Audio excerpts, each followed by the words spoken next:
This is one of the easiest recipes to grow cordyceps on, and all you need is eggs. And what you're going to do is take eggs, put them in a jar. If you're using a pint jar, I would use about 2 eggs. If you're using a quart jar, I would use 3 eggs, and for a half-gallon jar, you could use up to 6 eggs. And what you want to do is put the eggs in the jar and crush them with a wooden spoon or some other utensil.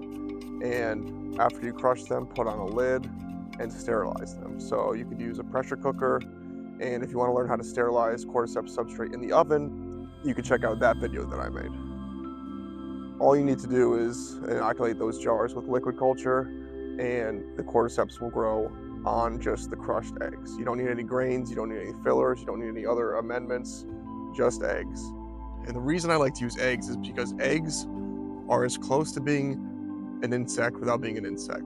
The shell is full of calcium like an insect shell, and the flesh of the insect is very similar to the yolk of the egg. So that's why I think eggs are the best substrate other than actual insect pupae for cordyceps cultivation. Another thing is that cordyceps are a parasitic fungus that grow on insects, and they consume the nutrients from the insects. So they're basically more or less carnivores.